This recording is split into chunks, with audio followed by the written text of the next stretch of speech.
All right, good day to you guys, my viewers.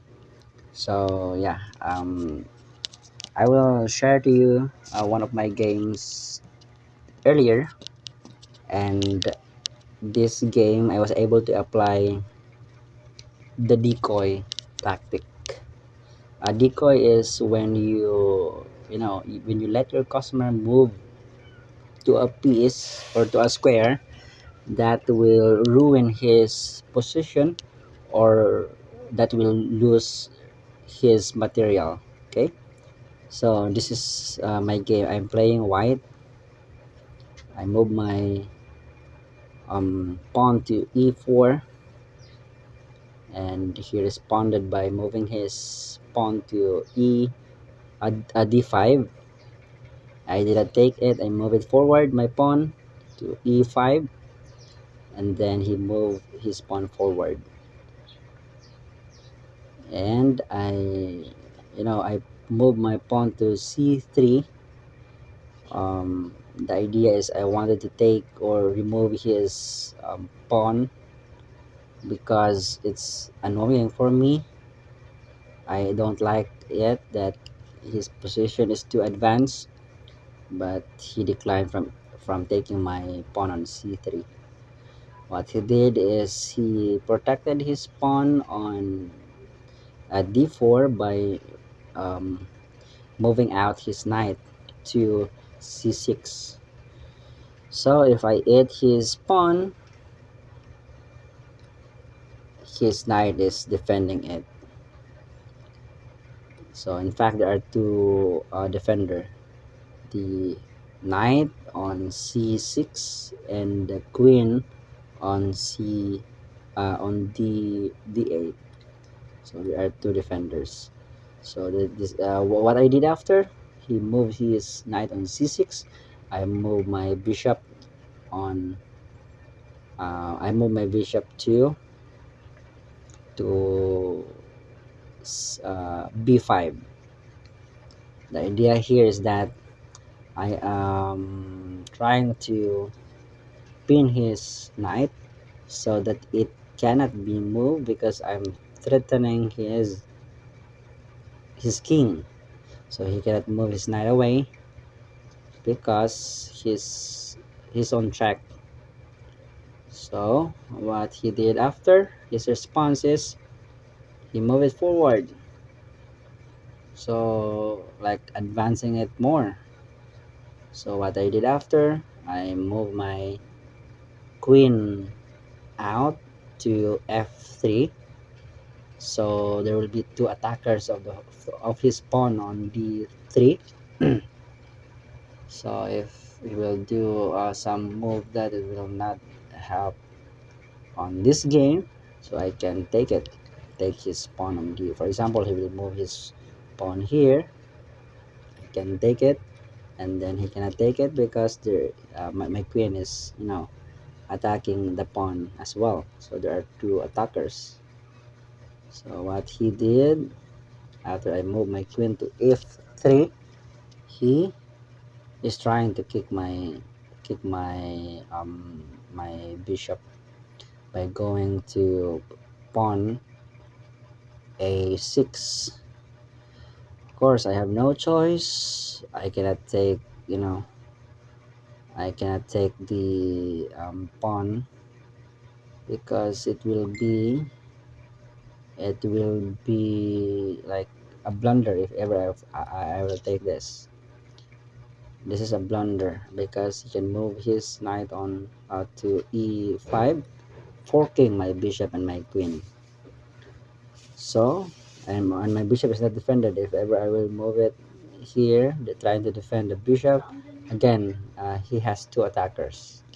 So what I did not move it away, but I take his knight. All right. So after I take his knight, his response is taking it back by going to his pawn takes on c6. I take his pawn on c6 by my queen.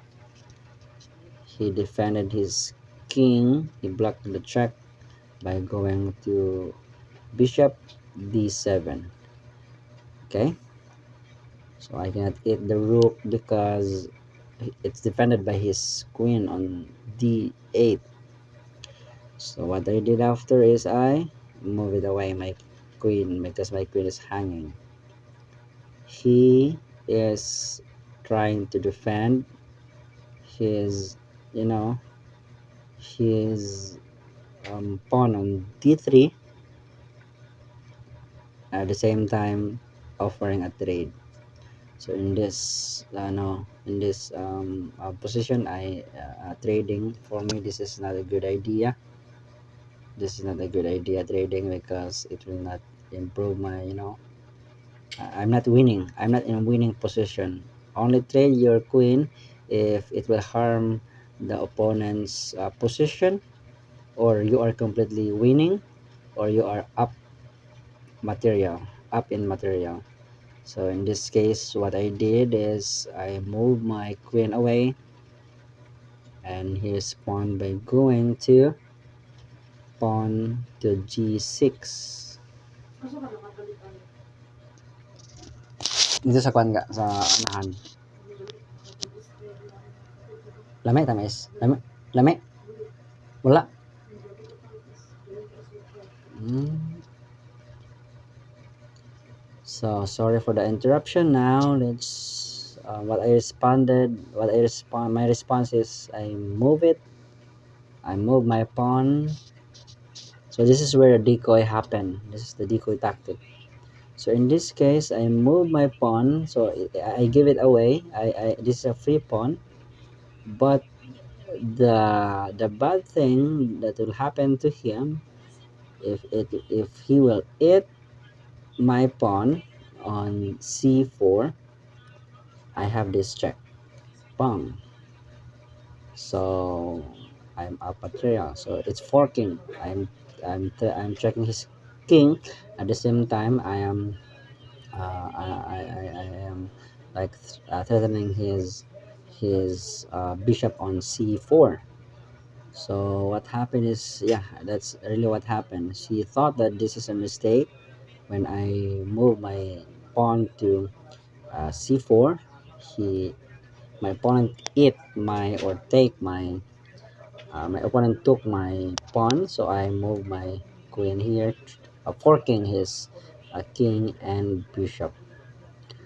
So he he defended the check by his queen because, there's nothing he can do. He cannot move his king anywhere because it's being blocked by his pieces. So this is one of the problems if you don't develop early. You cannot move your queen, your king. You cannot move your king right away, or there's no square for you to move your king. So since the only options he has is to defend it by queen, it's his only legal move. So what I did is, instead of taking the bishop, there's more piece there's a piece that has higher value or more value, which is the rook on a8. So what I did, I decided to eliminate his rook on a8 by taking it by my using my queen. So again, there's no square for his king to move his king from being checked. The only option is to defend the check by his queen. So he moved it to d8, and again I had the option to check, to go back to c6, which I did. So he's in on track.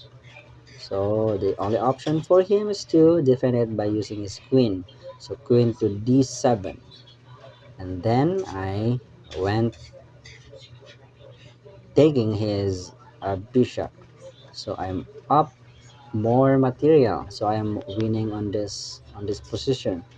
So I still have my horse, my knight, my I still have two knights and one bishop, and for on his side he has one horse one bishop, and I'm up rook.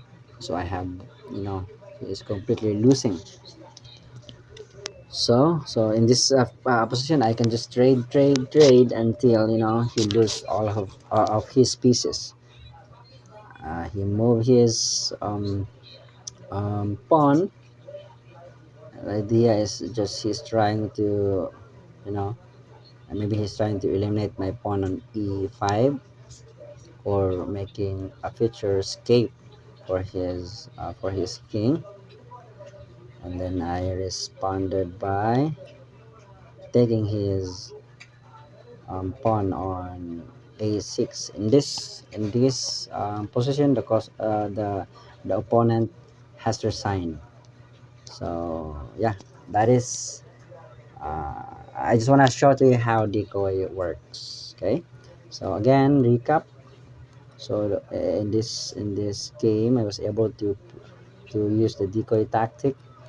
So decoy is by letting the um, opponent move to a certain square that will ruin his position, or will, you know, will lose his material. So in this position, in this position, I move my pawn to c4, hoping that he will take my free pawn. And when he take it, this is all his misery happened. Queen to c6, checking his king, and, you know, take his bishop. So I think that's all for today. Thank you so much for watching my video. Please um, subscribe, like, and subscribe to my channel for more videos like this. Okay, thank you.